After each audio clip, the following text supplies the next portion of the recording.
निभा रहे हो। ऐसे ही प्यार पर जा निसार हम करें,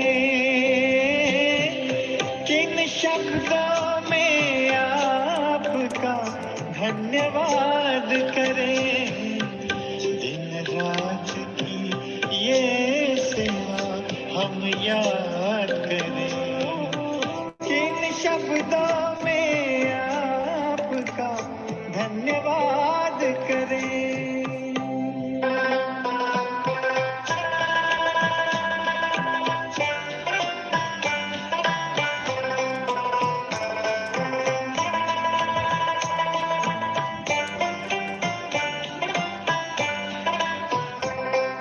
संगम युग में बाबा आकर के मिलते रहना, हमने है सोचा आपसा बन कर के ही है रहना। दिल की यही है आरज़ू, प्रभु साथ हम रहे, जिन शब्दों में आपका धन्यवाद करें, किन शब्दों में आपका धन्यवाद करें। दिन रात की ये सेवा हम याद करें, दिन रात की ये सेवा हम याद करें, किन शब्दों में आपका धन्यवाद करें।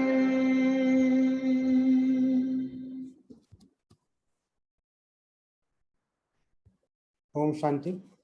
Hope everybody able to hear the sound. Everything is Yes. okay. Perfect. Okay. Just a minute. We will start.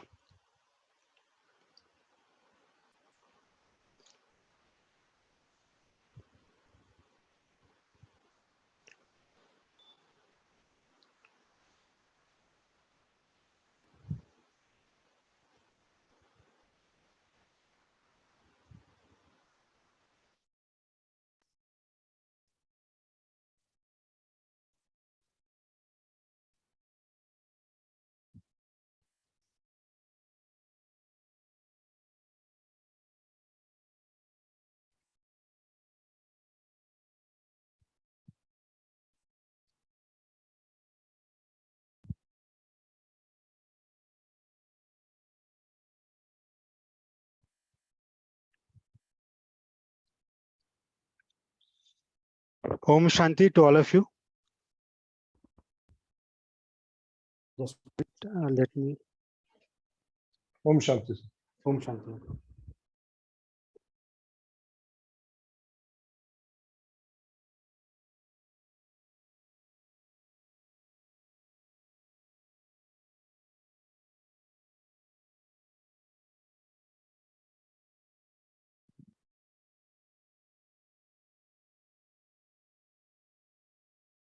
Hope you all able to see the screen and PPT, everything perfect. Okay. आप सभी को PPT दिख पा रही है, correct? जी जी brother दिख रही है। वेलकम ऑल डिवाइन सोल्स लिखा हुआ है। तो हम आज का प्रैक्टिकल सेशन को चालू करते हैं। ऐसा है कि हमारे बीच कल्पना दीदी जी उपस्थित है। पहले हम उनका इंट्रोडक्शन कर लेते हैं। ऐसा कहा जाता है कि भगवान ने बहुत कीमती रत्न बनाए हुए हैं। उस कीमती में से भी गिने चुने कुछ रत्न है, जैसे उन रत्नों में भी सबसे ज्यादा कीमती रत्न हमारी कल्पना दीदी हमारे बीच उपस्थित है। तो हम दीदी का वेलकम करते हैं और उसी तरह हमारे जो भी पार्टिसिपेंट्स अवेलेबल है, जो स्पिरिचुअल काउंसलर्स है, फ्यूचर में काउंसलिंग करने वाले हैं, उन सभी का हम स्वागत करते हैं। Department of spirituality and wellbeing, global hospital mount Abu की तरफ से आज का प्रैक्टिकल काउंसलिंग सेशन अरेंज किया गया है। ठीक है, आज की हमारी जो फैकल्टी है उनके बारे में थोड़ा जान लेते हैं। सो आज हमारे पास उपस्थित है बीके कल्पना भंडारी दीदी जी, जो खुद एक स्पिरिचुअल काउंसलर है। उन्होंने विद्या विभूषित जो भी डिग्री उपस्थित या उन्होंने हासिल की है, उसमें से master of science applied psychology, then master of science counselling and spiritual health, even दीदी ने diploma in education pacific a भी बहुत सारे विद्या विभूषित डिग्री हासिल की हुई है। दीदी के बारे में थोड़ा सा जान लेते हैं कि दीदी ने अब तक हमारे ब्रह्मा कुमारी सेवा में क्या क्या योगदान दिया है। सो अराउंड 40 इयर्स प्लस दीदी राजयोगा मेडिटेशन प्रैक्टिसिंग कर रही है और स्पिरिचुअल लाइफस्टाइल फॉलो कर रही है। तो बहुत गिने चुने रत्न है जो बहुत सारे इतना 40 इयर्स प्लस का एक्सपीरियंस रखते हैं, इतना मतलब राजयोगा मेडिटेशन प्रैक्टिसिंग और स्पिरिचुअल लाइफस्टाइल में जो आगे बढ़ते हैं। देन 30 इयर्स से ज्यादा दीदी ने dedicate, hello any problem, okay, then 30 years plus dedicated life for spiritual service in Brahma Kumaris. दीदी ने 30 इयर्स से ज्यादा लाइफ स्पिरिचुअल हमारे सेवा में दिया हुआ है। करंटली दीदी एचओडी है, हेड ऑफ द डिपार्टमेंट है, department of spirituality and wellbeing, global hospital Mount Abu, GSRC, जो हम सभी को पता होगा। ठीक है, दीदी ने कम से कम थ्रू आउट द जितने भी कॉन्फ्रेंसेस हो चुके हैं ब्रह्मा कुमारीज से, जितने भी कॉन्फ्रेंसेस होते हैं इंटरनेशनल नेशनल, 1000 से भी ज्यादा स्पीचेस अभी तक डिलीवर कर चुकी है दीदी। तो सच में हमारे पास ऐसे फैकल्टी अवेलेबल है जिनका हमें बहुत कुछ मतलब मार्गदर्शन तो मिलेगा ही, लेकिन उनका अनुभव हमें बहुत कुछ उद्गृंगत भी करने वाला है। देन सबसे इम्पोर्टेंट, आपको पता होगा विहासा के बारे में शायद, I was also attending that Vyasa regular Saturday Sunday courses also, the training session. Basically Vyasa counselling के लिए भी बहुत इंपॉर्टेंट है। सो दीदी कोर कमेटी मेंबर है और कोऑर्डिनेटर भी है Vyasa के इसमें। So values in health care as spiritual approach, I think जहाँ पे मनोज मथानी डॉक्टर भाई जी भी वहाँ पे लीड कर रहे हैं। सो दीदी उसी में कोर कमेटी मेंबर है। देन दीदी ऑब्वियसली सीनियर राजयोगा टीचर है Brahma Kumaris world spiritual organisation में। दीदी खुद स्पिरिचुअल काउंसलर तो है और साइकोलॉजिस्ट भी है। दीदी ने बहुत सारे मतलब ट्रेनिंग्स व्यासा के थ्रू डिलीवर किए हैं, conducted lots of training through Vyasa. Even did facilitate most of the workshops basically in values and healthcare spiritual approach all over India and Nepal. So दीदी का नेशनल और इंटरनेशनल लेवल पे बहुत सारे level पे organisations और मतलब उनका योगदान है, तो हमें इसका सच में बहुत कुछ लाभ होने वाला है। Obviously, being 40 years plus and 30 years plus in Brahma Kumari's effective speaker and successful counselor है दीदी। मैनेजमेंट ट्रेनर है दीदी, ऑलरेडी बहुत सारे ऑर्गेनाइजेशंस में दीदी ने ट्रेनिंग दी है मैनेजमेंट के लिए। दीदी फिजिकली तो अभी वेलकम तो नहीं कर सकते, लेकिन हम सभी काउंसलर की तरफ से वापस आपका एक बार वेलकम करते हैं, हम सभी के काउंसलर ग्रुप की तरफ से। दीदी वेलकम आपको, एक वर्चुअली पुष्प ही आपको यहाँ से भेज देते हैं। स्वागत है आपका, स्वागत है। नाउ स्टेज इज योर्स दीदी। हम सब चातक की तरह हम अभी आप सभी का वेट कर रहे हैं इस ट्रेनिंग के लिए। Now it's hand over to you दीदी। ओम शांति। ओम शांति सभी को, जो भी पार्टिसिपेंट्स अभी तक ज्वाइन किए हैं सभी को गुड इवनिंग एंड ओम शांति।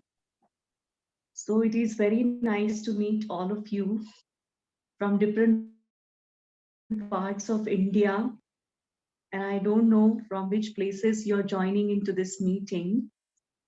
So if somebody is joining out of India, they can just introduce themselves that they are joining from outside India. Anyone? दीदी आपका आवाज बीच में चला गया था, पता नहीं। अच्छा, ओके। अगर कोई इंडिया के बाहर से ज्वाइन किए हैं तो कृपया अपना इंट्रोडक्शन दें और मुझे ये बताएं कि मैं हिंदी इंग्लिश मिक्स भाषा में बात करूं या इंग्लिश में ही बात करूं। कौन सी लैंग्वेज आपको कंफर्टेबल लगेगी? दीदी हिंदी इंग्लिश मिक्स चलेगा। चलेगा, ओके। सो आज का सेशन जैसे नाम बताया आपको कि प्रैक्टिकल काउंसलिंग स्किल्स जो है उसके ऊपर है और हम उसी के बारे में बात करेंगे। दीदी आवाज तो काफी कम है। आप सभी स्टूडेंट्स, आपको हेलो, कोई फोन रिंग कर रहा है।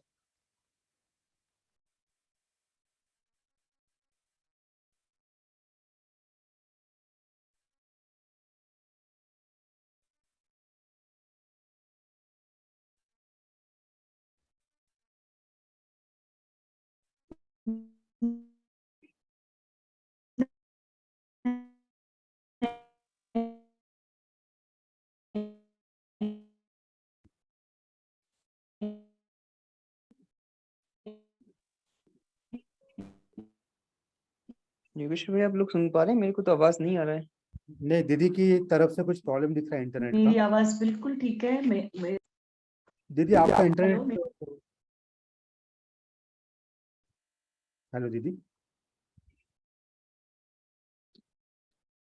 दीदी आपने गलती से म्यूट किया अपने को।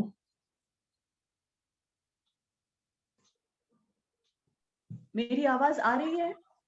दीदी हाँ, अभी क्लियर आ रही है। दीदी थोड़ा सा बीच में आपका इंटरनेट का प्रॉब्लम हो गया था, आवाज नहीं क्लियर आ हाँ, रही थी। इंटरनेट का प्रॉब्लम। यहाँ मेरा डेस्कटॉप कंप्यूटर जो है उसका भी इंटरनेट ब्रेकडाउन हो गया है, इसलिए मुझे फोन से यूज करना पड़ रहा है। Otherwise I was planning to use my desktop for this meeting, लेकिन अभी जस्ट थोड़ी देर पहले आता शिकवणार त्याच्यानंतर रेज हँड करणार।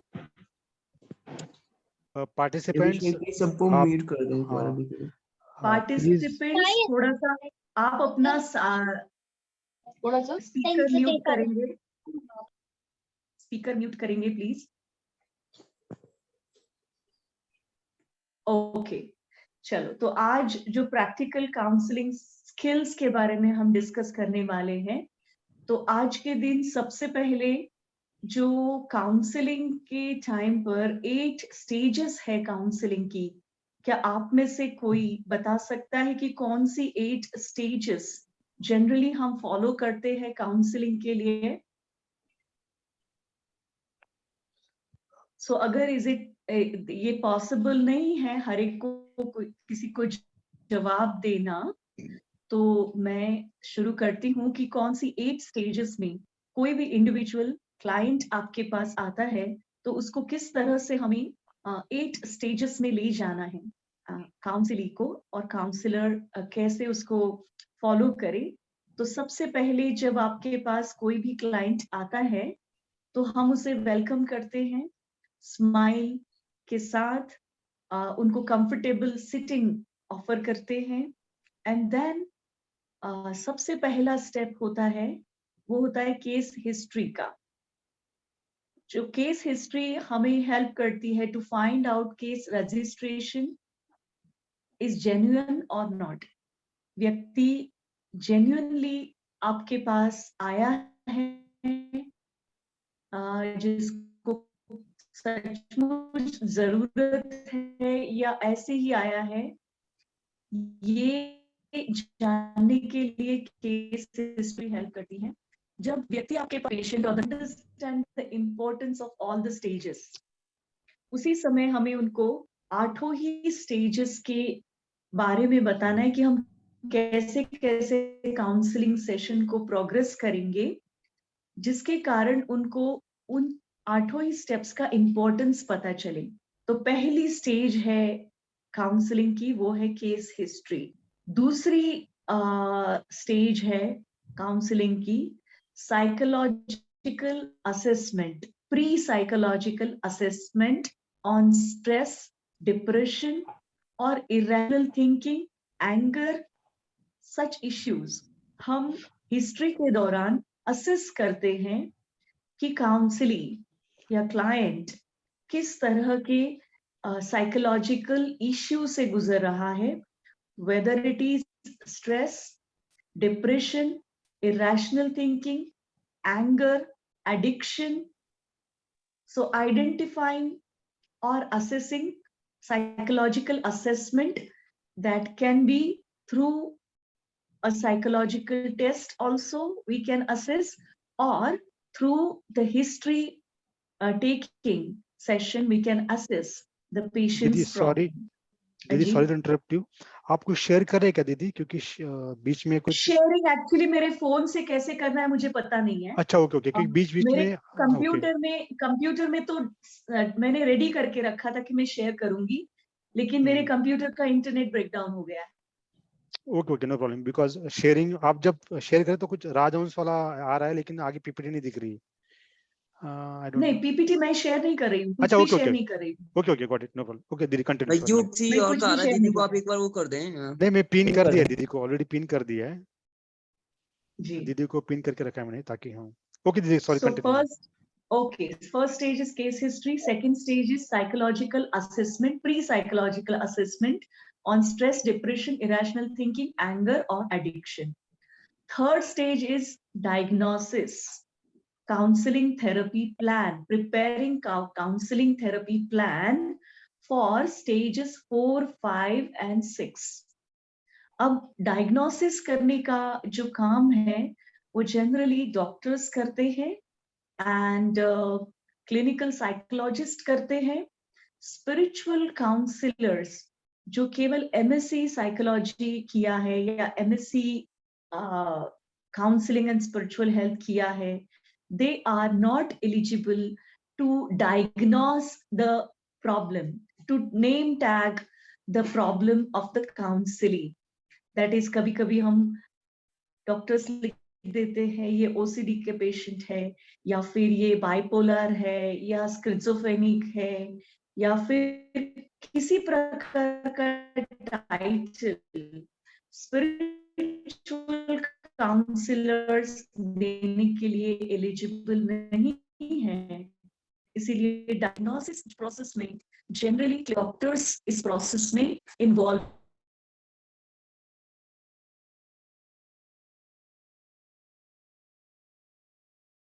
हैं। तो थर्ड स्टेज है therapy, for fourth stage is therapy. Actual therapy starts at the level of fourth stage. So जो थेरेपी हम शुरू करने वाले हैं, counselling, that is realising, neutralising emotions based on life history and assessment. जो भी assessment हमने की है on the basis of any psychological test or on the basis of doctor's diagnosis, उसके आधार पर हम काउंसलिंग थेरेपी को प्लान करेंगे, काउंसलिंग एक्चुअल में स्टार्ट करेंगे, और उसके दौरान रियलाइजिंग, न्यूट्रलाइजिंग इमोशंस, किस तरह के इमोशंस से वो गुजर रहे हैं उनको समझना, और फिलहाल थोड़े समय के लिए उसको न्यूट्रलाइज करना based on their life history and assessment. Fifth stage होती है जिसको हम कहते हैं education on mind over illness. किसी भी प्रकार की उनकी साइकोलॉजिकल और फिजिकल इलनेस है, उसके ऊपर हम उनको एडुकेट करते हैं, उनको अवेयर कराते हैं कि कैसे आपकी किसी भी प्रकार की इलनेस के ऊपर आपकी मेंटल स्ट्रेंथ जो है, मेंटल पॉजिटिविटी जो है, हेल्थ है, वो कैसे इलनेस को ओवरकम कर सकती हैं। ये एक उनके साथ फिफ्थ स्टेज में एजुकेशन का पार्ट होता है। हेल्दी लाइफस्टाइल के बारे में हम डिस्कस करते हैं एंड हिस्ट्री में जैसे कि हमें पता चलता है कि उनकी लाइफस्टाइल में क्या डिफिकल्टीज है, प्रॉब्लम्स है, तो उस आधार से हम हेल्दी लाइफस्टाइल के बारे में इस स्टेज पर डिस्कस करते हैं। असर्टिवनेस स्किल्स सिखाते हैं। अगर व्यक्ति में एंगर है, अग्रेशन है, एंजाइटी है, एंशियस है व्यक्ति, तो उनको असर्टिवनेस स्किल्स सिखाते हैं। आप में से बहुतों को असर्टिवनेस क्या होती है वो नहीं पता होगा, तो असर्शन क्या होता है ये हम बाद में डिस्कस करेंगे। लाइफ स्किल्स क्या होते हैं, किस तरह से लाइफ स्किल्स को अडॉप्ट किया जा सकता है, इस पर हम डिस्कस करते हैं। तो ये सभी का बेसिस होता है केस हिस्ट्री में जो हमें इंफॉर्मेशन मिली है, या हमने साइकोलॉजिकल टेस्ट के माध्यम से जो असेसमेंट किया है, उसके आधार पर हम उनके साथ उनको एजुकेट करते हैं। सिक्स्थ स्टेज में हम उनको राजयोगा मेडिटेशन की ट्रेनिंग देते हैं, theory and practice. Each and every session of counseling starts with a few minutes of meditation and ends with a few minutes of meditation. It may be 1 minute even, लेकिन हमारे session की शुरुआत meditation से हो और session का and भी meditation से हो तो वो काफी इफेक्टिव रहता है। भले हमने फर्स्ट स्टेज हिस्ट्री का लिया है, लेकिन उस स्टेज में जब व्यक्ति हमारे पास आते हैं तो उनको सबसे पहले रिलैक्स करना,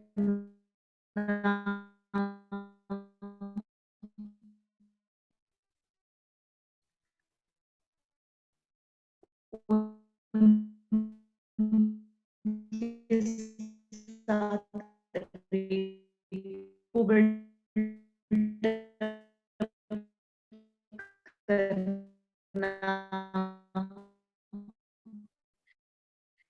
इन चीजों में एक गाइडेड 1 minute मेडिटेशन भी अगर है, every session will start with meditation and Raj Yoga training.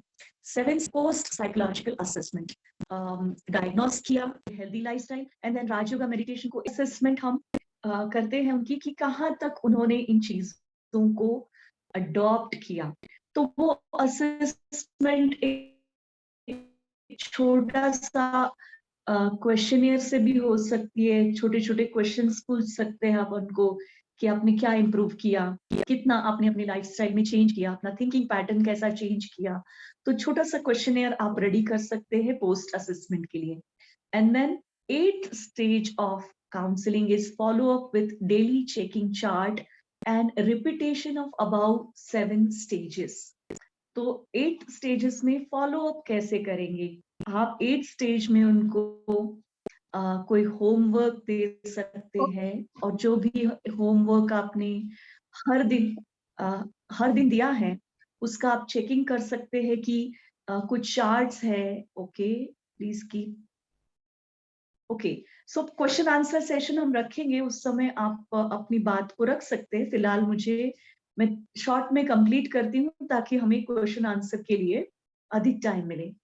तो जब पेशेंट रोज आपके पास से वापस जाता है तो कुछ ना कुछ उसको चार्ट्स मिले इम्प्रूव करने के लिए, लिखने के लिए, या कुछ होमवर्क मिले जो कि वो सारे दिन प्रैक्टिस में लाए।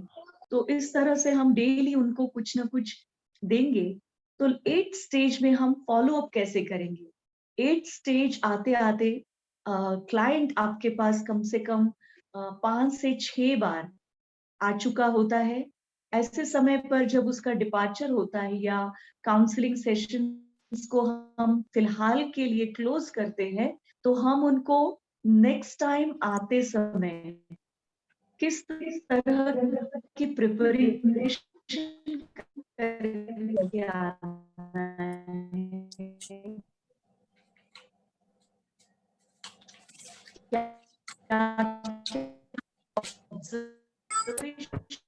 करना है,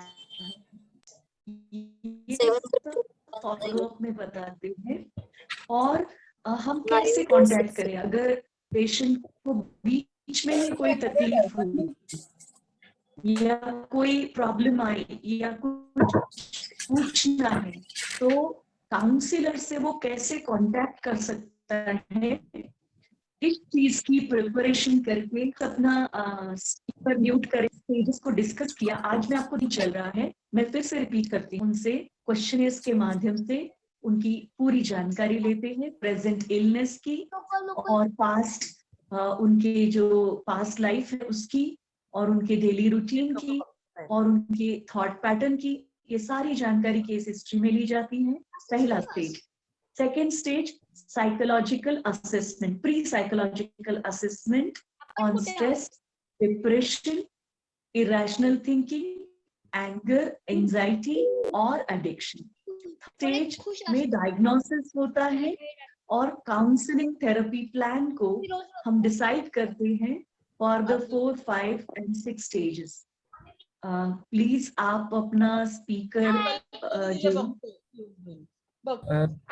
I have a suggestion for the co-host. Can you please mute all other audience Yeah, I'm doing that just for 2 minutes.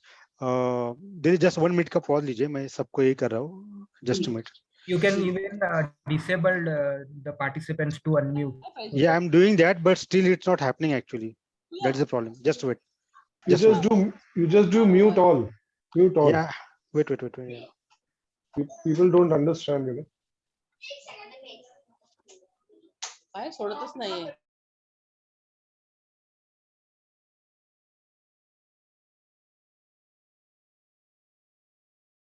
Didi, you can unmute now and you can start. Sorry. Okay. So हमने 8 stages देखी: case history, psychological assessment, diagnosis, and preparing counseling therapy plan. And practical therapy happens at the 4th stage. And 5th stage is educating a client for mind over illness. 6th stage में Raj Yoga meditation training. 7th stage में post psychological assessment. And 8th stage में follow up, daily checking chart and repetition of about 7 stages. तो ये आज हम इतना ही discuss करेंगे कि 8 स्टेजेस में हमें कैसे कैसे क्लाइंट को ले जाना है. तो फर्स्ट जो स्टेज है हिस्ट्री का, केस हिस्ट्री का, इस स्टेज में हम उनसे केवल क्वेश्चनेयर्स के माध्यम से हिस्ट्री पूछते हैं. In the all above 8 stages, actual counseling or personal sharing happens only in stage 4. 4 number की जो हमारी स्टेज है, जिसमें हम थेरेपी एक्चुअल शुरू करते हैं,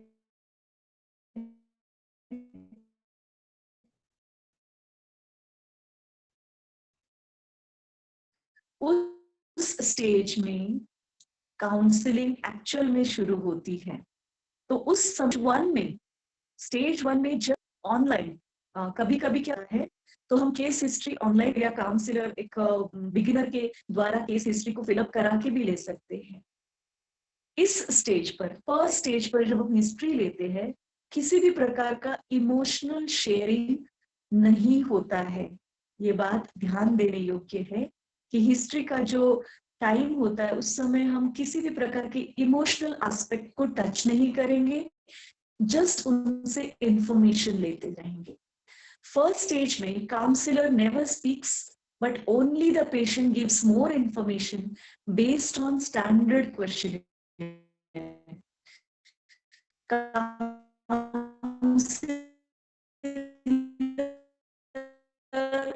does best to gather.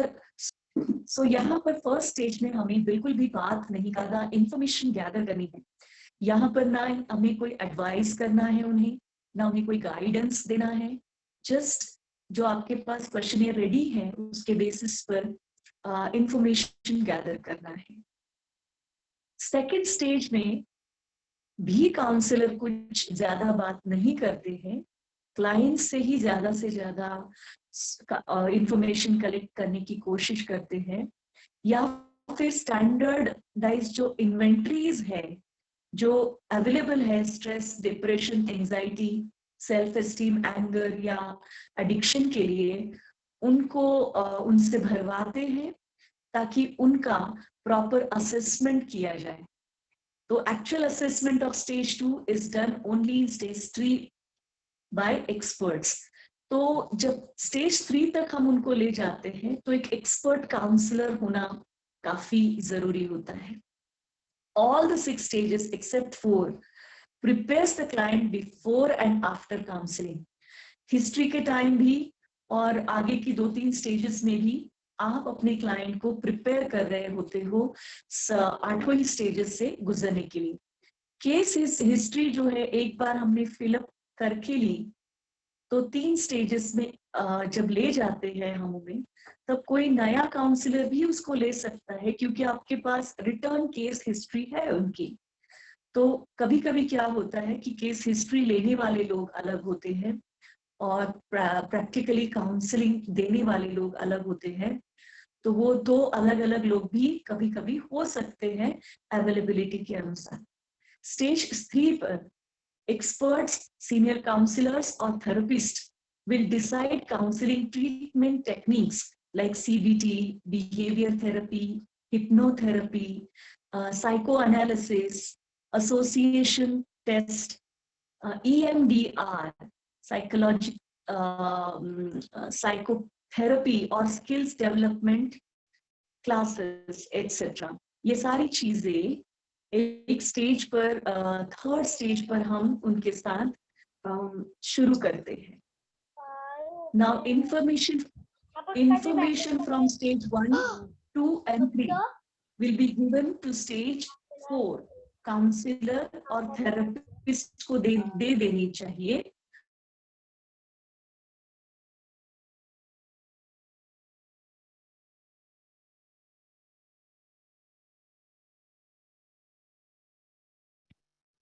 Stage 5 जो है, जहां पर हम उनको एजुकेट कर रहे हैं, वहां पर किस चीज का एजुकेशन हम देंगे?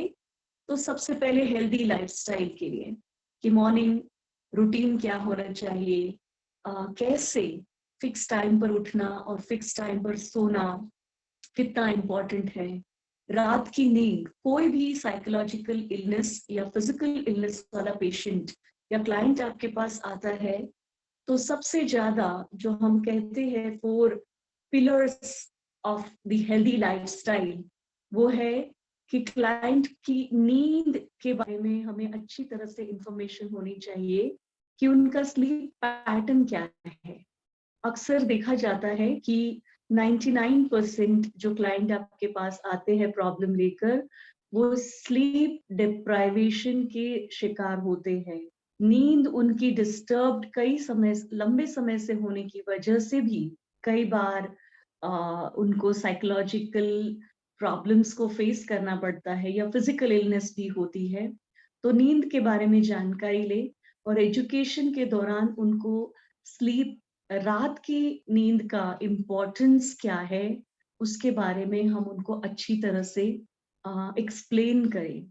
फिर तीसरी चीज जो है, दूसरी चीज है डाइट। देखा ये जाता है कि कई क्लाइंट्स, अच्छा आवाज आ रही है सभी को? प्लीज हैंड्स रेज करके बताएं, आवाज आ रही है? दीदी आ रही है आवाज, बस जब आ रही। इंटरनेट आपका डाउन होता है तभी थोड़ा सा वॉइस गैप आ रहा है, लेकिन आवाज is clear. Okay okay. So first thing हमने डिस्कस की कि नींद के बारे में हमें उनको अवेयर करना है, जानकारी देनी है। दूसरा है हेल्दी एंड सात्विक डाइट।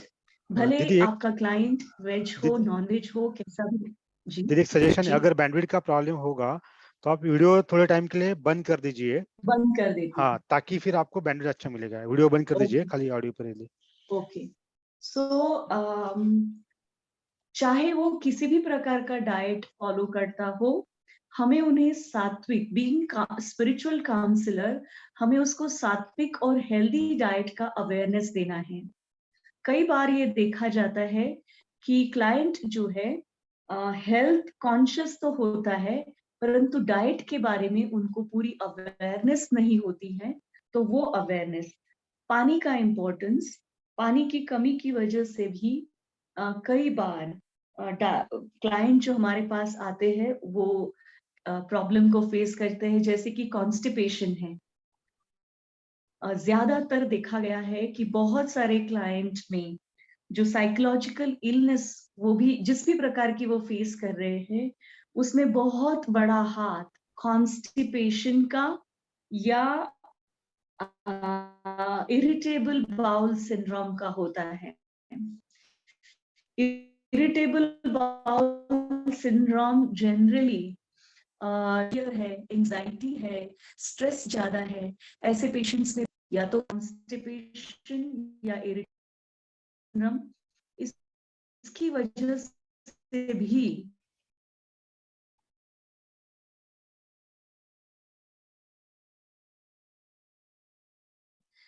कई बार साइकोलॉजिकल है। कम से कम 6 से ये प्रॉब्लम अगर है, प्रॉब्लम हो सकती है। तो फर्स्ट है नींद, दूसरा है डाइट, तीसरा है एक्टिविटी लेवल। कई बार देखा जाता है कि जो आपके पास क्लाइंट आता है उसका एक्टिविटी लेवल निल होता है। दैट मीन्स डिप्रेशन आदि का अगर पेशेंट हो तो वो ज्यादातर अकेले रहना पसंद करता है। सोशल एंजाइटी की वजह से वो सोशल अपीयरेंस नहीं करता है और अकेले रहता है, आइसोलेशन में रहता है, लेटा रहता है, सोता रहता है, एक्टिव नहीं रहता है, और इस वजह से डिप्रेशन में एनहांसमेंट होती है, या साइकोलॉजिकल कोई भी प्रॉब्लम है उसमें एनहांसमेंट होती है। तो उसकी एक्टिविटी लेवल क्या है, वो कितना एक्टिव रहता है, काम काज करता है कि नहीं, बिजी रहता है कि नहीं, ये हमें चेक करना बहुत जरूरी है, ताकि हम उसको इसके बारे में एजुकेट कर सके और हम उनको स्ट्रेटजीज बता सके कि वो क्या क्या कर सकते हैं।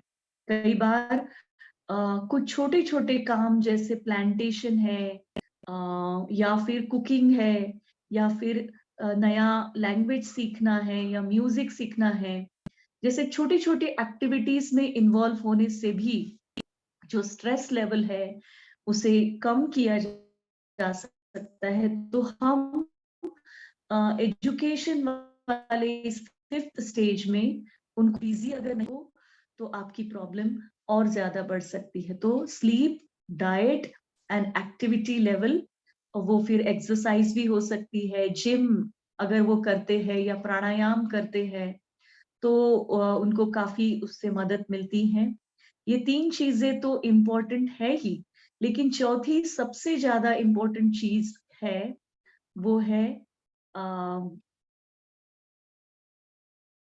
मेडिटेशन, जो कि आप उनको रेगुलर रोज हर सेशन में सिखाने वाले हैं, थोड़ा थोड़ा इंट्रोड्यूस करने वाले हैं, तो वो बहुत ज्यादा इम्पोर्टेंट है।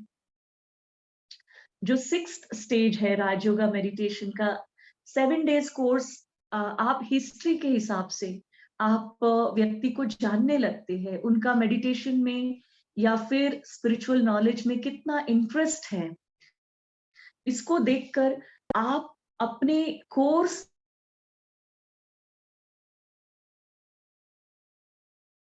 देने के 7 डेज का कोर्स देकर कर सकते हैं। कैसे? तो कई बार देखते हैं हम बीकेस जो होते हैं काउंसलर, वो ज्यादा हाईली एंथुजियास्टिक होते हैं कि हम 7 दिन का सारा कोर्स हर एक को करा दें, परंतु ऐसा पॉसिबल नहीं है। तो थोड़ा थोड़ा थोड़ा थोड़ा हम इंट्रोड्यूस कराते जाए। हिस्ट्री और 2 स्टेजेस में तो उनको कुछ भी नहीं कराना है, केवल इंफॉर्मेशन लेनी है और थोड़ा सा मेडिटेशन और रिलैक्सेशन की प्रैक्टिस करानी है।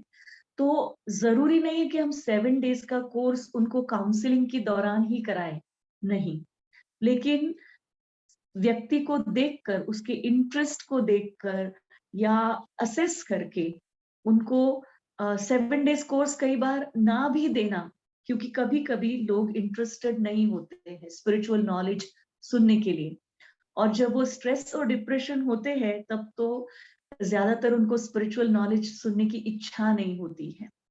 इनफैक्ट ये देखा गया है कि जो बहुत सालों से ज्ञान योग का अभ्यास कर रहे हैं, ऐसे बीकेस भी जब डिप्रेशन में चले जाते हैं, स्ट्रेस और एंजाइटी में होते हैं या किसी साइकोलॉजिकल इलनेस को फेस करते हैं, तब वो भी ज्ञान सुनना नहीं चाहते। ये बात मैं दोबारा रिपीट कर रही हूँ कि हर चीज में हम ज्ञान को नहीं डाल सकते हैं। सबसे पहले पेशेंट को वेंट आउट करने का फुल चांस देना कि वो अच्छी तरह से अपनी उन्हें क्या हो रहा है वो अच्छी तरह से एक्सप्लेन कर सके, वो बता सके हमें कि उनको एग्जैक्टली क्या हो रहा है। तो अगर 7 दिन का कोर्स या बाबा का ज्ञान ये इंटरप्ट करता है उनको बीच में, तो वो डिस्टर्ब होते हैं और फिर वो बिल्कुल ज्ञान सुनने के लिए तैयार नहीं होते हैं। इसलिए राजयोगा का इंट्रोडक्शन जो है उसका इम्पोर्टेंस हम धीरे धीरे बताएंगे उनको, परंतु पहले 6-7 दिन तो कम से कम वो लोग अगर नहीं तैयार है तो हम उनको फोर्स नहीं करेंगे। 7th स्टेज में साइकोलॉजिकल पोस्ट असेसमेंट टेस्ट के माध्यम से हम टेस्ट कंडक्ट करके कर सकते हैं, या छोटा सा क्वेश्चनेयर हम रेडी कर सकते हैं कि हमने जो जो इनके साथ डिस्कस किया इससे इनको कितनी हेल्प मिली और कितना इन्होंने अपने आप को इम्प्रूव किया। तो इस आधार से भी हम उनकी पोस्ट असेसमेंट कर सकते हैं। स्टेज 8 में जहां पर फॉलो अप की बात आती है, वहां पर उसे हम रिफर कर सकते हैं कि मेडिटेशन सेंटर है नजदीक कोई उनके, या अपना ब्रह्मा कुमारी का कोई मेडिटेशन सेंटर है, तो वहां पर आप रेगुलर जाके मेडिटेशन की प्रैक्टिस कर सकते हैं, या फर्दर आप मदद के लिए वहां पर पहुंच सकते हैं। ऐसा हम उनको गाइड कर सकते हैं या बता सकते हैं। फॉलो अप करने के लिए आप अपना जो भी तरीका अपनाते हैं, जैसे कई लोग फोन नंबर देते हैं, कई लोग ईमेल आईडी देते हैं, और पेशेंट को हम रेगुलर बेसिस पर उनकी प्रोग्रेस को जानने के लिए बीच बीच में फोन करने के लिए कहते हैं। तो वो लेटर भी लिख सकते हैं, आपको ईमेल कर सकते हैं। किसी भी तरीके से हमें पेशेंट के साथ एक फिक्स्ड इंटरवल के बाद कम्युनिकेट करना, उनके बारे में पूछताछ करना, या फिर उनका फीडबैक लेना, जो वो लेकर गए हैं आपसे वो कितना अप्लाई कर पा रहे हैं, इसके लिए फॉलो अप सेशन बहुत बहुत इम्पोर्टेंस रखता है। एक तरह से कुछ सेशन में हम उनको थोड़ा बहुत तो हेल्प कर सकते हैं, लेकिन आगे जो फॉलो अप सेशंस होते हैं वो काफी हेल्पफुल रहते हैं। हर 3 महीने के बाद या 3 हफ्ते के बाद या उससे पहले हम उनको फॉलो अप सेशन के लिए बुला सकते हैं, या फिर फोन पर उनसे कांटेक्ट करके फॉलो अप ले सकते हैं। Above all stages of counseling can be carried out by the team of the counselors.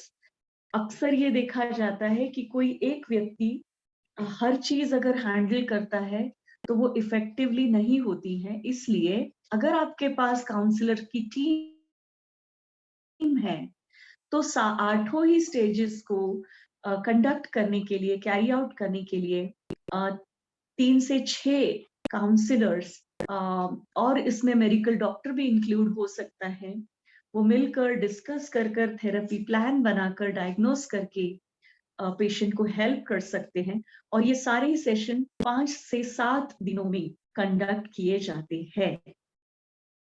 तो यहाँ पर मैं 5 मिनट के लिए रुक जाना चाहती हूँ, और आप में से कोई अगर क्वेश्चन है इसके बारे में कोई तो पूछ ले, फिर हम आगे बढ़ते हैं।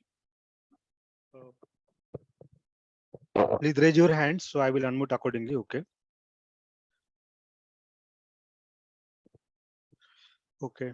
We have 3 hand raised. Okay. So Nibish Diwan, I am asked to unmute you. Please unmute yourself. Yeah. Yeah, Nibish.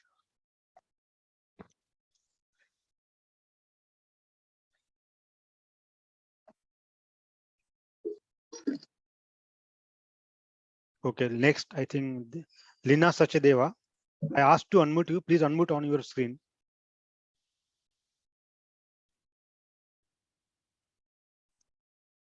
Hello, Lina. Didi Lina, hello. Okay. Aarti ji, I am unmuting you. Please click on the button. Yeah.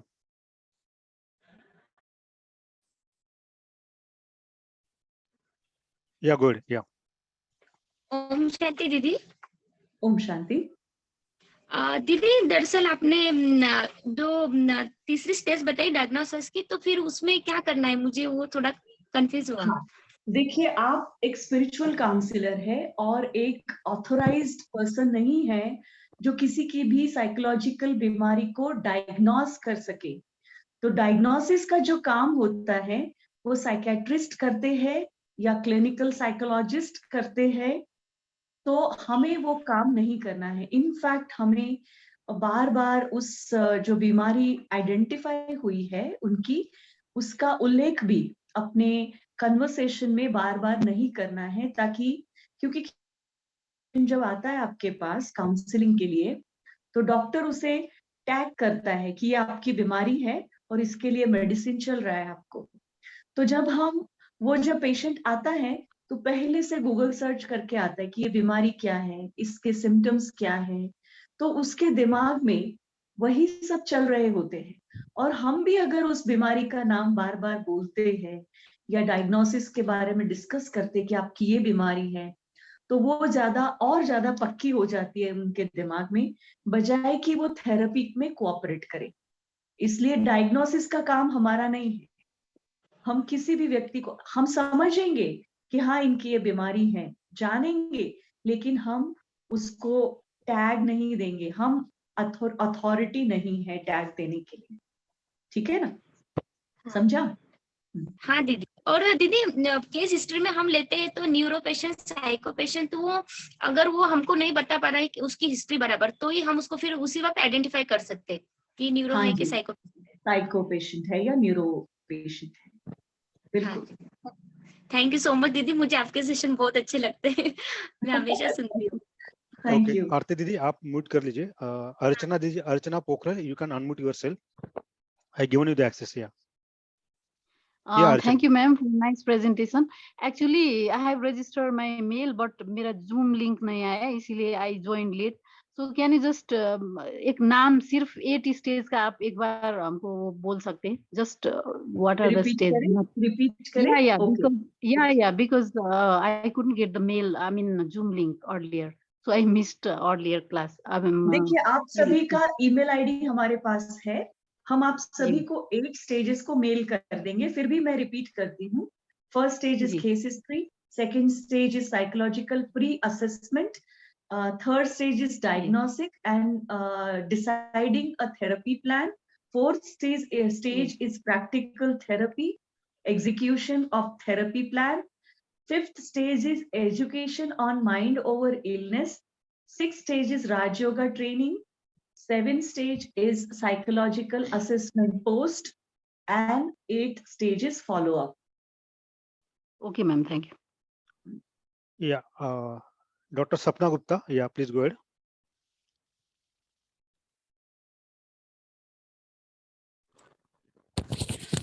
Good evening, sister. It's very nice listening to you. बहुत प्यारा session है.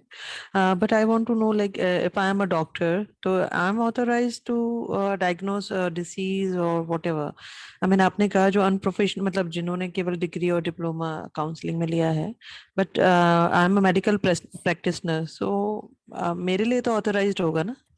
कुछ भी पूछना या करना? नहीं ma'am, ये अथॉरिटी केवल साइकेट्रिस्ट की है और क्लिनिकल साइकोलॉजिस्ट जो साइकेट्रिस्ट के साथ काम करते हैं उनकी ही अथॉरिटी है। बाकी किसी भी मेडिकल डॉक्टर की अथॉरिटी नहीं कि वो उनको नेम टैग करे।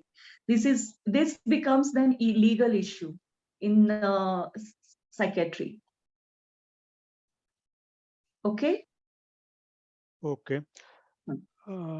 Now Piyush, I'm just unmuting brother, just a minute.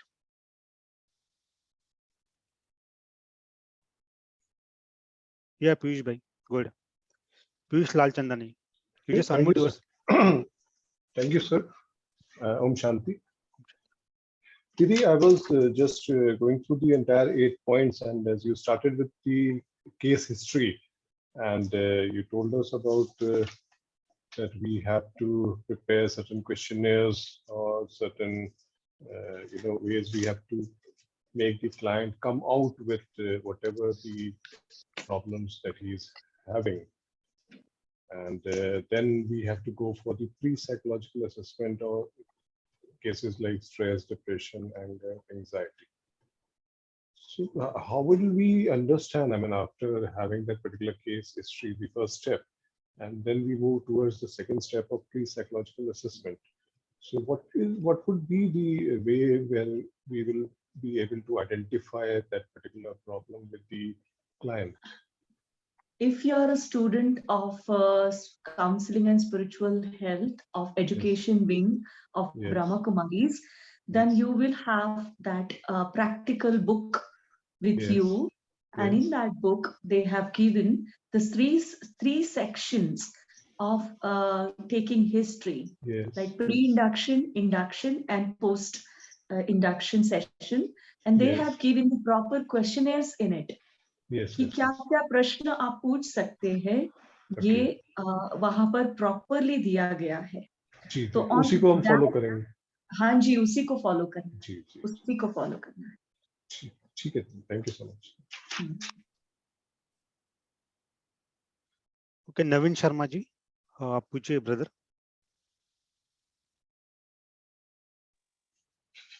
Om Shanti दीदी.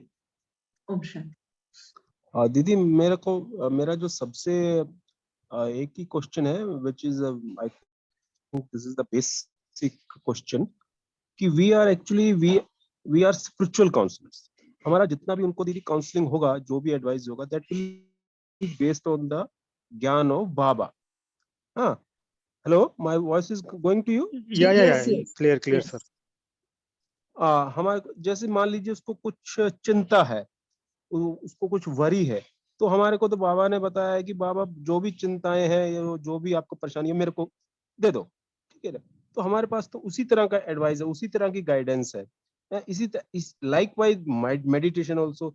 हमारा मेडिटेशन जब तक हम बाबा से हमारा संबंध नहीं होगा, बाबा की प्राप्तियों को याद नहीं करेंगे, बाबा का से होने हमारा जो संबंध है उसको नहीं याद नहीं करेंगे, हम वो मेडिटेशन भी नहीं उनको सिखा सकते, other than Raj this meditation, because we ourselves don't know any other meditation except this. So this is my query or question, whatever it is. जी, आपने बिल्कुल ठीक कहा भाई. हमारे तो अब पूरे अस्तित्व में बाबा और ज्ञान बैठा हुआ है, इसलिए हमारे पास जो भी टूल्स है वो राजयोगा मेडिटेशन से रिलेटेड है, और हमारे पास बाबा का ज्ञान है. लेकिन हम एक स्वस्थ मानसिक और शारीरिक रीति से स्वस्थ व्यक्ति है, लेकिन आपके पास सामने जो बैठा हुआ व्यक्ति है वो अस्वस्थ है, दोनों ही तरह से, मानसिक और शारीरिक रीति से. इसलिए वो ये सब बातें सुनने के लिए काबिल नहीं होता है. उनको इनफैक्ट इन सब बातों से इरिटेशन होता है, क्योंकि वो जिसके भी पास जाते हैं वो सब उनको ज्ञान ही देते हैं. ऐसा नहीं कि बाबा के बच्चों के पास ही ज्ञान है, बहुत बाहर भी दुनिया में लोग हैं जिनके पास बहुत ज्ञान है, बट ऐसे समय पर ज्ञान काम नहीं आता है. ऐसे समय पर आपकी एम्पैथी, आपका केयर, आपकी लिसनिंग कैपेसिटी, आपका साइलेंस, अगर आप राजयोगा के अभ्यासी है तो आप कितना साइलेंटली उनकी बात को सुनते हैं, ये काम आता है. कितना उनके प्रति अपनी एम्पैथी शो कर पाते हैं, ये काम आता है. कितना आप उनकी खराब बीके होने के कारण आप कई चीजें प्रैक्टिस में नहीं होती है, जैसे हस्बैंड वाइफ के बीच का कॉन्फ्लिक्ट आपको नहीं पता है, आपको लड़ाई झगड़ा या अब्यूज नहीं पता है, आपको सेक्सुअल प्रॉब्लम्स के बारे में नहीं पता है, बट वो गुजर रहे. तो वो जब आपको ये सारी चीजें बताएंगे, जैसे आपने कहा स्ट्रेस बताएंगे, तो उनके स्ट्रेस का कारण क्या हो सकता है. एक फाइनेंशियल नुकसान हो सकता है, या फाइनेंशियल कोई प्रॉब्लम हो सकती है, वर्क रिलेटेड हो सकती है, रिलेशनशिप ब्रेकअप हो सकता है. अब ऐसे समय पर अगर हम उनको ज्ञान सिखाते हैं तब वो उनके दिमाग में नहीं जाता है. इसलिए थोड़ा सा ज्ञान की प्रैक्टिकल लेवल पर उनको हम टच देंगे, जैसे साइलेंस की प्रैक्टिस या कुछ पॉजिटिव विचार उनको देना मेडिटेशन के दौरान, ब्रीदिंग प्रैक्टिस कराना, ये इफेक्टिव रहता है.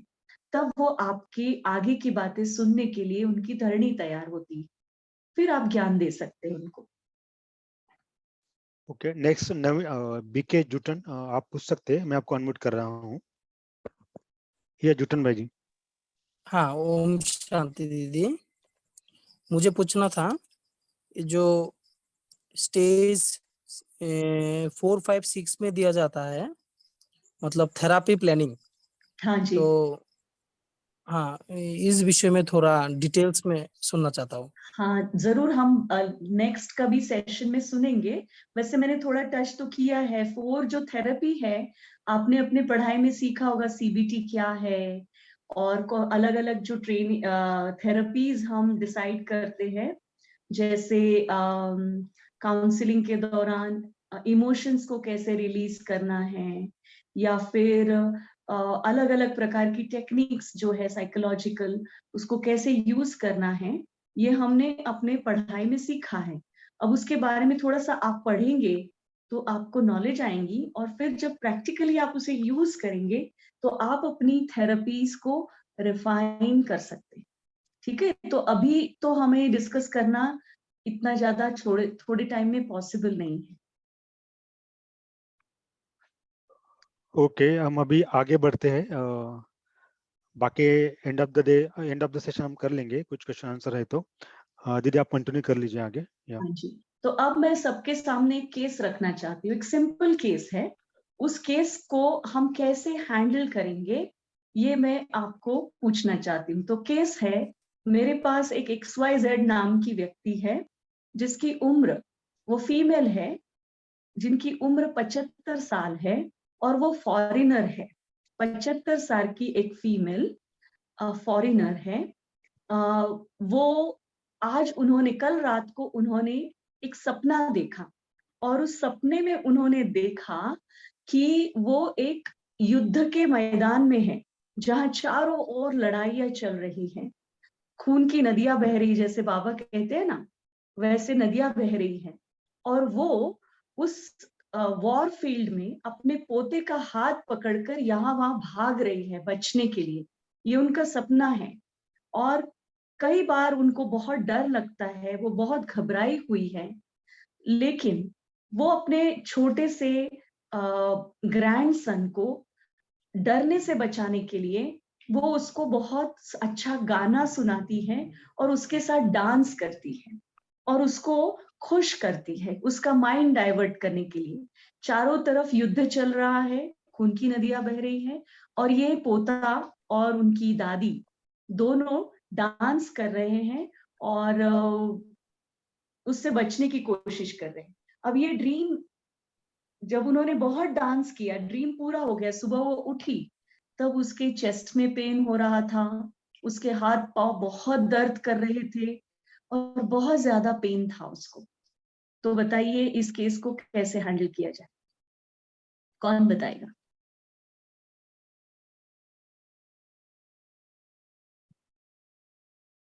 हाथ खड़ा करे। पूजा VS। Yeah, just a minute. Yeah, Pooja, I'm just I think you already unmuted. Pooja, yeah, go ahead. Didi, go ahead. पूजा जी बताइए कैसे हैंडल करेंगे? दीदी, अच्छा, मौसमी मल्लिक, ओके ओके दीदी, go ahead. मौसमी दीदी. Participant, please check your screen. I am unmuting everybody. Yeah, who raised the hand? Yeah. Om Shanti दीदी जी। ओम शांति। दीदी जी, एक्चुअल में यहाँ पर जो ग्रैंडमा है, जो अपने ग्रैंडसन को वो इतना युद्ध के मैदान में सेव करने के लिए वो उनको साथ दे रहे थे, वास्तव में ना वो खुद तो डरे हुए थे, ठीक है, वो एक्चुअल में वो डर अपने ग्रैंडसन को शो नहीं करना चाहते थे। वो जो अपना फर्ज, उनका जो फर्ज था, वो अपना फर्ज 100% निभा रहे थे ताकि वो छोटा सा बच्चा कंफर्टेबल रहे। लेकिन वो अपने अंदर जो डर था उनके लिए तो उसने मतलब बच्चे के लिए तो कुछ किया, जितना मुझे अभी इतने सुनने में जितना समझ में आया, लेकिन वो डर के अंदर तो था ना। वो सपने जब देख रहे थे और सपने के बाद वो जब उठा, ये जो टेस्ट पेन आप बोल रहे हैं ना दीदी, जितना मैंने बहुत सारे पेशेंट को देखा है, बहुत अगर फियर हो जाता है, हाँ, और उस समय फियर के कारण हम जानते हैं कि फियर एक एंजाइटी का ही एक पार्ट होता है, तो उससे हमारा चेस्ट पेन का एक प्रॉब्लम मतलब वहां पर हम शो होते हैं, जैसे बॉडी जो भी साइकोलॉजिकल प्रॉब्लम है वो किसी ना किसी बॉडी के पार्ट के थ्रू वो हमारे सम्मुख आ जाते हैं। तो फिर वो उसका जो चेस्ट पेन हो रहा था वो फियर के कारण ही था, जो फियर उनके अंदर दबा हुआ था, क्योंकि वो सारे सीन्स तो वो पूरा रात भर देखते रहे ना, है ना, भले ही वो ऊपर से है ना अपने आप को फ्री करने के लिए और जो चाइल्ड था उसको फ्री करने के लिए वो डांस कर रहे थे, गाना गा रहे थे, लेकिन वास्तव में फिर भी उनके अंदर जो फियर है उसके कारण वो सिम्टम आया। अभी उनको समझाना है ये तो एक सपना है ना, हकीकत तो नहीं है, तो ये चीज उनको मतलब विश्वास दिलाना है। तो पहले स्टेज में मुझे इतना ही मैं दीदी जितना समझ में आया मैं कह सकती हूँ कि उनको ये समझाना है कि जो सपना और ये हकीकत में फर्क क्या है। तो अगर हम उसको इतना प्यार से समझा पाएंगे तो शायद तो वो चेस्ट पेन हो रहा था फियर के कारण, उस शायद कुछ ही टाइम के बाद उससे थोड़ा वो रिलीफ महसूस करेंगे कि हाँ ये तो एक सपना ही था, क्यों मैं इनको मान रही हूँ। जी जी, आपने बिल्कुल ठीक कहा।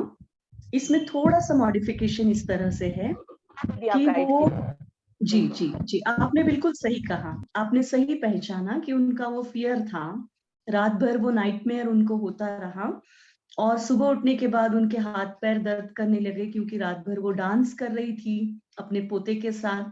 तो वो सही कहा आपने।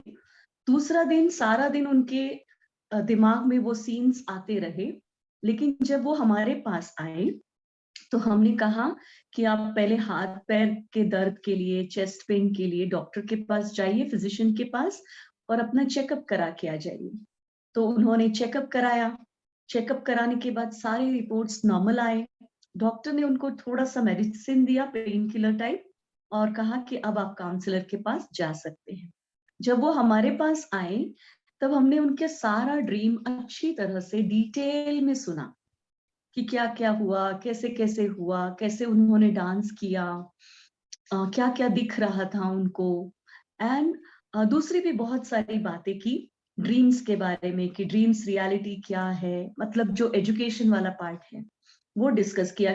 75 years old female and foreigner, she is much aware than me, so उनके साथ हमने जब डिस्कस किया और लास्ट में हम दोनों ही जोर से हंस पड़े कि ड्रीम्स देखो किस तरह से हमें अफेक्ट कर सकते हैं, तो दोनों को एक अवेयरनेस आई। सो काउंसलिंग में एक्चुअली काउंसलर और काउंसली दोनों ही इन्वॉल्व है और दोनों ही सीख रहे होते। एजुकेशन केवल क्लाइंट का नहीं होता है, एजुकेशन हमारा भी होता है।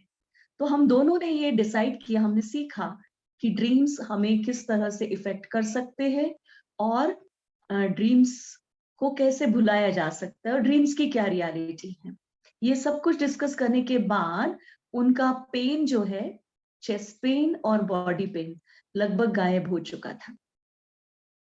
वो रिलीव्ड फील कर रही थी, उनको इनफैक्ट मेडिसिन भी लेने की जरूरत नहीं पड़ी। ओके, और नेक्स्ट ले लेते दीदी।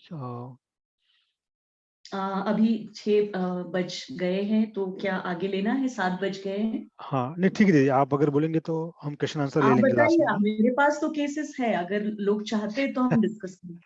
अच्छा, I think participants or counselors are really excited and they are waiting for this session. So definitely दीदी हम ले लेते। एक केस और ले ले। ठीक है दीदी, okay.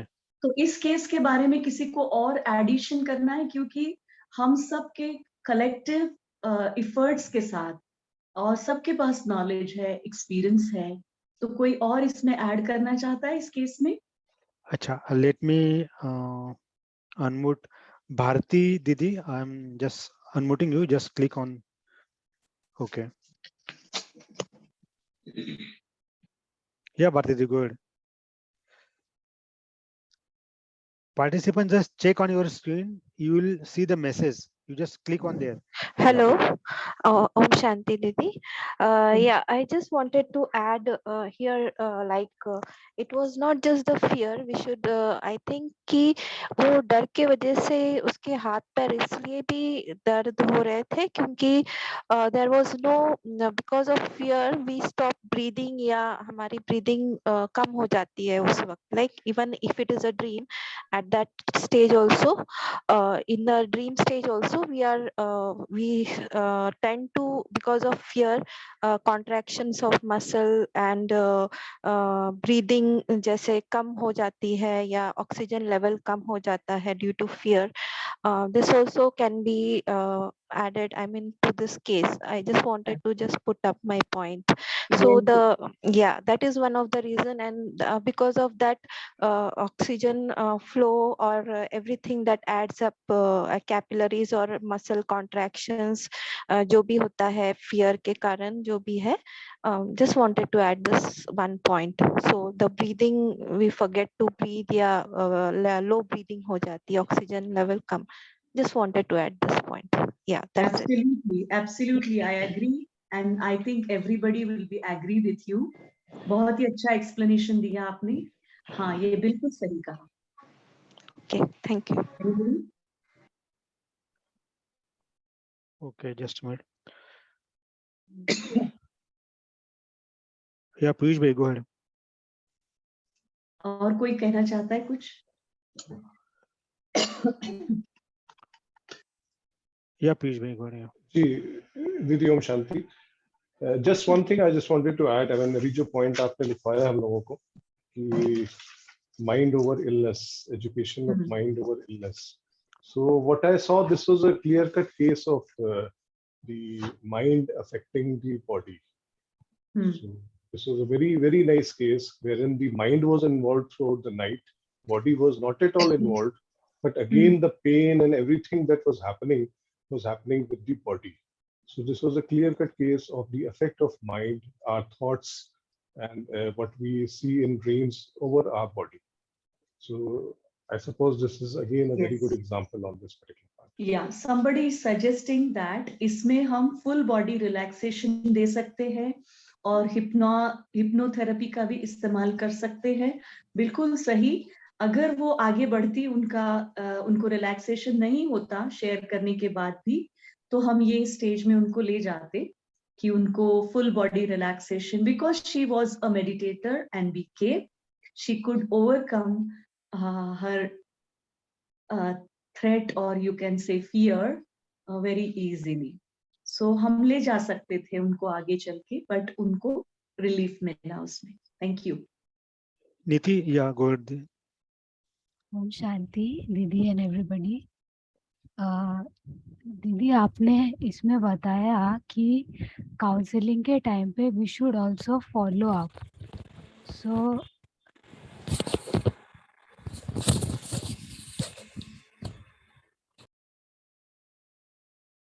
just out of curiosity and based on whatever I have heard, हम उनको ऐसे करके फॉलो अप कर सकते थे कि आपको ये तो आपके फियर का टेम्पररी सॉल्यूशन मिला, जैसे कि फियर उनके अंदर था और ऐसा उन्होंने ड्रीम देखा तो वो वाला फियर बाहर आ गया. तो अगर फ्यूचर में कभी ऐसा कोई फिर से हुआ तो again that fear will emerge. तो उनको अपने इस फियर का परमानेंट सॉल्यूशन चाहिए क्या, तो उसके बारे में अगर हम उनके और इंटरेस्ट डेवलप करा पाते तो मेरे ख्याल से बहुत और भी अच्छा होता. बिल्कुल सही कहा आपने. ये तो करना ही है हमें फॉलो अप के लिए. उनको आगे चल के कभी ऐसा कोई ड्रीम आता है तो किस तरह से वो अपने आप को, पहले तो स्लीप हाइजीन, ड्रीम्स हमारे जो आते हैं रात में उसकी वजह क्या क्या होती है ये हमने डिस्कस किया, और आगे चल के ऐसे ड्रीम्स आए तो कैसे उनको ओवरकम करना है, या पहले स्लीप हाइजीन का कैसे ध्यान रखना है, सोते समय कैसे मेडिटेशन की प्रैक्टिस करनी है, एंड जो बातें हमने सारे दिन में की है या सुनी है उसको कैसे परमात्मा को दे देना है या लिख देना है या खत्म करना है. ये सब ट्रेनिंग भी आगे फॉलो अप के लिए बहुत जरूरी है. Thank you. या दीदी और एक हम अगला सिनेरियो लेते हैं. केस ना, अगला केस ही. आप लोअर, बाकी पार्टिसिपेंट आप हैंड लोअर कर दीजिए. नए केस के बाद वापस हैंड रेज कर दीजिए प्लीज. ओके. सो दूसरा केस है, एक 52 इयर्स की लेडी है जिसकी उम्र 52 इयर्स है. भारत की है, वो बीके है, 20 साल से ज्ञान में चल रही है, जॉइंट फैमिली में रहती है, और उसका प्रॉब्लम ये है कि पिछले 40 साल से वो रात में सोई नहीं है. रात में उसे नींद नहीं आती है, उसकी नींद 40 सालों से डिस्टर्ब है और सारा दिन वो झुटके खाती रहती है, डोजिंग करती रहती है, योग नहीं लगता है उसका, तो उसको कैसे ट्रीट किया जाए? ओके, पहला हैंड रेज किया है डॉक्टर सपना गुप्ता, या just a minute, yeah go ahead. ओम शांति सिस्टर। आई थिंक मेरे पास भी एक ऐसा केस आया था। तो फर्स्ट ऑफ ऑल तो बेसिक रीजन हम पता करें कि उसका ये जो लाइफ, उसका जो नींद है वो डिस्टर्ब क्यों है। एंड आई थिंक कि ब्रीदिंग एक्सरसाइजेज जो होती हैं वो ऐसे पेशेंट्स के लिए बहुत अच्छा काम करती हैं। एक तो ब्रीदिंग की बहुत सारी टेक्निक्स हैं। जब ऑक्सीजन लेवल बहुत अच्छा होता है ब्रेन में, तब नींद का जो पैटर्न है, स्लीपिंग पैटर्न है, वो बहुत सुधरता है। कई सारी मुद्राएं ऐसी होती हैं जो नींद लाने में सहायक होती हैं।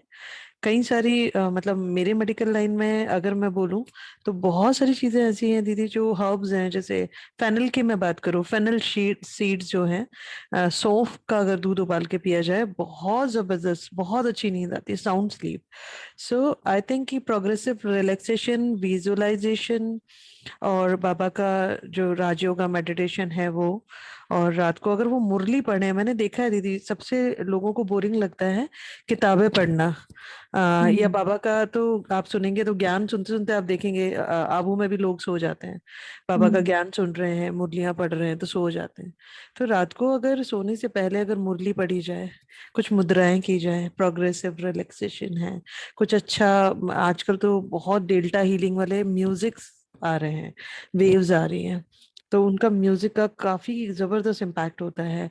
कई बार कुछ प्लांट्स रखने से बहुत फायदा होता है मैम। जैसे सिस्टर, अगर आपके रूम में, बेडरूम में जो 12 घंटे ऑक्सीजन निकालने वाले प्लांट्स हैं, अगर आप उनको रखते हैं तो it will be very helpful for us. वो बहुत जबरदस्त हेल्प करता है। जैसे मनी प्लांट है, और बहुत सारे और छोटे छोटे से प्लांट्स हैं। अगर प्लांट्स नहीं रख सकते, बोनसाई हम रख सकते हैं।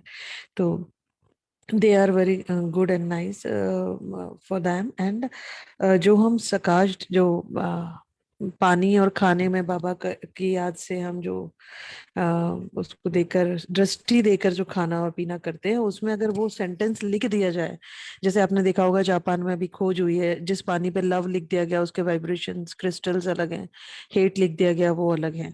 तो अगर मतलब उसको एक स्वमान दिया जाए कि मेरी नींद का जो साइकिल है वो बिल्कुल रेगुलर है, मैं बिल्कुल ठीक हूँ। कि जैसे कहा जाता है कि जो चीज चाहिए वो हमको नहीं मांगनी, वो हमको कहना है कि मेरे पास है, कि मेरे पास बहुत अच्छी नींद है, मेरे पास बहुत अच्छी स्लीपिंग साइकिल है। तो ये उनके पानी पर अगर लिख दिया जाए, इस योग का प्रयोग किया जाए, तो बहुत जबरदस्त रिजल्ट आते हैं। ये मैंने देखा है दीदी, कई सारे। क्योंकि आजकल जितने भी बच्चे जो IIT की तैयारी कर रहे हैं या मेडिकल की तैयारी कर रहे हैं, नीट की तैयारी कर रहे हैं, उनका यही पैटर्न है मैम, रात को 2 बजे सोना, 3 बजे सोना। तो ऐसे कई सारे बच्चों पर मैंने एक्सपेरिमेंट किए हैं, और ये जो पानी वाला एक्सपेरिमेंट है ये तो बहुत ही अच्छा काम करता है। कुछ मुद्राएं बहुत अच्छा काम करती हैं, कुछ किताबें, उस समय मुरली पढ़ना, म्यूजिक डेल्टा हीलिंग वाला सुनना, progressive relaxation, visualisation, the power of subconscious mind एक बुक है, उसमें स्लीपिंग के कुछ पैटर्न्स दिए हुए हैं, वो भी बहुत अच्छा काम करते हैं। तो आई थिंक कि ये सारी चीजें बहुत हेल्पफुल होती हैं। थैंक यू सपना जी, बहुत अच्छा इंफॉर्मेटिव था आपका आंसर, और आपने काफी ऐसे केसेस को हैंडल किया है। तो बिल्कुल हमने यही किया उनके साथ। फर्स्ट सेशन में सारी इंफॉर्मेशन ली और देखा कि किस वजह से इनको नींद आ नहीं रही है। तो सारे एस्पेक्ट चेक करने के बाद कुछ नहीं पता चला, तो हमने फिर उनको प्रोग्रेसिव रिलैक्सेशन टेक्निक के माध्यम से थोड़ा बहुत उनके पास्ट के बारे में जानने की कोशिश की।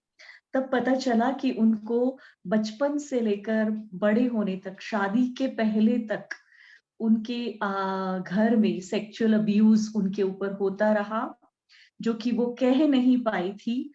अब तक उसने किसी के साथ शेयर नहीं किया था, और ये बातें उसने पहली बार किसी के साथ शेयर की। सारी उनके घर में किसी का खून हुआ था, उसका भी वो बैगेजेस कैरी कर रही थी। डर था, इनसिक्योरिटी थी, गिल्ट था, बीके होने के बावजूद वो उसका बेनिफिट नहीं ले पा रही। तो बहुत सारे इश्यूज थे जो प्रोग्रेसिव रिलैक्सेशन के दौरान उनके धीरे धीरे इनर चाइल्ड हीलिंग के द्वारा धीरे धीरे एक एक करके डील किए।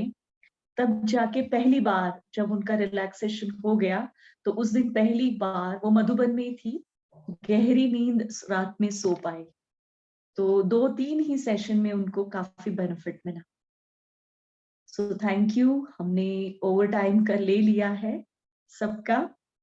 धन्यवाद, आपने सभी ने पार्टिसिपेट किया, हमें मौका दिया और हमें सीखने का काफी आप सबसे सीखने को बहुत कुछ मिला। Thank you very much.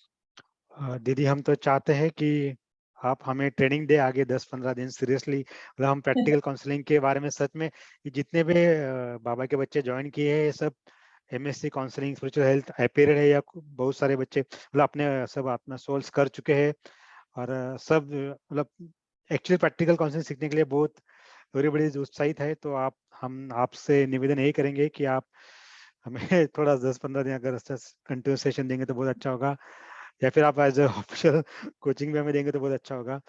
मैं एंड में वोट ऑफ थैंक्स के लिए एक पीयूष सर सेकंड जी। में और एक बात कहना चाहती हूँ सभी से। हमारा एक प्रपोजल है, मेरे मेंटर और गाइड है डॉक्टर सुजाता शर्मा और डॉक्टर अवधेश शर्मा, जिन्होंने अभी शरीर छोड़ा, दिल्ली के हैं वो। Doctor Sujata Sharma clinical psychologist है और काफी सालों से दिल्ली में प्रैक्टिस कर रही हैं। बहुत सारी बुक्स उन्होंने लिखी है और बाबा की बच्ची हैं।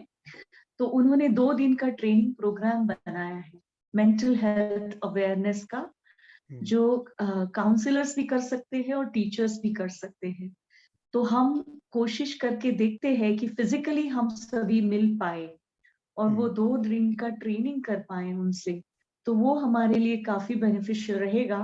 तो जो आप है या फिर दिनेश भाई है, मिलकर बात करके ऐसा कुछ अरेंज करते हैं ताकि जो पार्टिसिपेंट्स है उसमें 2 दिन पर भाग ले सके, तो बहुत अधिक सीखने को मिलेगा। और मैं अभी प्रैक्टिस कर रही हूँ, मेरे से सीनियर्स बहुत अच्छे हैं, हम उनको इनवाइट करेंगे हमारे इस ग्रुप में ट्रेनिंग देने के लिए। हाँ दीदी, हम एक्चुअली क्या होता है देखो, पुस्तकी ज्ञान और डिग्री कंप्लीट करना अलग है, लेकिन एक्चुअली प्रैक्टिकल केसेस का एक्सपीरियंस किसी से सुनना या उनके साथ हैंडल करना बहुत ही अलग एक्सपीरियंस रहता है। और सभी उसी का वेट कर रहे हैं, सभी चाहते हैं कि कोई हैंडल करे या कोई एक्चुअल, जैसे तो आप ऑलरेडी उसी डिपार्टमेंट से हो तो हम सभी को बहुत ज्ञान लाभ होगा। मैं थैंक्स दीदी, आपने टाइम दिया। मैं आखिर में पीयूष लालचंदानी सर को इनवाइट करूंगा, आप वोट ऑफ थैंक्स देंगे। मैं आपको जस्ट इनवाइट करता हूँ पीयूष भाई, जस्ट अ मिनट।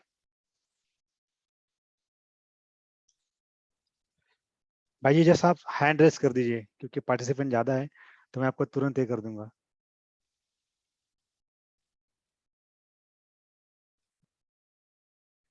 या ग्रेट, या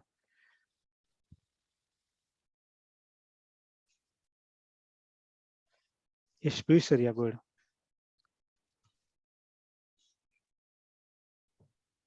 Good evening and Om Shanti Didi. I think I'm audible. या sir, you are audible sir. Yeah. दीदी आप वीडियो ऑन कर लीजिए। या दीदी आप वीडियो ऑन कर लीजिए अभी। Okay. Didi, good evening and Om Shanti. And on behalf of all the participants and we as aspiring counselors, I am very thankful to you that you have spared your time and you have given us more than the scheduled time of your valuable time. So we had a great learning today. बहुत कुछ सीखने को मिला हमें, और हमारी जो कहते हैं ना प्यास और बढ़ गई है, हमारी भूख और बढ़ गई है, जो मैं सबकी तरफ से ये बात कह रहा हूँ, क्योंकि हमारे क्वेश्चंस खत्म नहीं हो रहे हैं, अभी भी आप देख रहे हैं। और इस तरह के जो केसेस आप बताते गए और हमने उसमें अपने माइंड को यूज किया और हमने आंसर्स निकालने की कोशिश की है, तो इस तरह के सेशंस हमें आपसे भी बहुत चाहिए होंगे। और आपसे हमारी विनम्र प्रार्थना है कि अगर संडे भी अगर आप 1 घंटा हम लोगों को दे पाए, तो हम लोग क्योंकि अभी पढ़ाई से पढ़ के निकले हैं, प्रैक्टिकल हमें बहुत ज्यादा जरूरत है इन सब चीजों की, और इस तरह से प्रॉपर गाइडेंस हमें मिलती रहेगी, कुछ केसेस के बारे में आप डिस्कस करते रहेंगे, तो हमारे लिए बहुत लर्निंग हो जाएगी। आज 1 घंटे में हम लोगों ने बहुत कुछ सीखा, शायद जितनी देर हमने पढ़ाई की, एग्जाम दिए, सब कुछ किया, उसमें इतना नहीं सीखा होगा जितना आज हमने 1 घंटे में सीखा। तो उसके लिए सभी की तरफ से मेरी बहुत बहुत धन्यवाद है आपको, बहुत बहुत शुभकामनाएं, और बाबा की बहुत कृपा है हम पे कि हमें ऐसा मौका मिला आपके थ्रू। और फिर से हम एक बार गुजारिश करेंगे आपसे कि हमें हर संडे एटलीस्ट 1 घंटे का आप समय निकाल के हमारे लिए थोड़ा सा इस तरह का सेशन अरेंज करें, ताकि हम सभी का जो है काफी भला हो सके। थैंक यू सो मच दीदी। ओम शांति। जरूर जरूर जरूर हम कोशिश करेंगे और बात करेंगे इनके योगेश्वर भाई से बात करके, दिनेश भाई से बात करके सेशन अरेंज करेंगे। Thank you. Thank you so much. ओम शांति। ओम शांति। लास्ट 1 मिनट जस्ट मेडिटेशन कर लेते हैं म्यूजिक सुन के, फिर हम I will end the meeting. Okay, thanks to all of you, all participant. Thanks दीदी।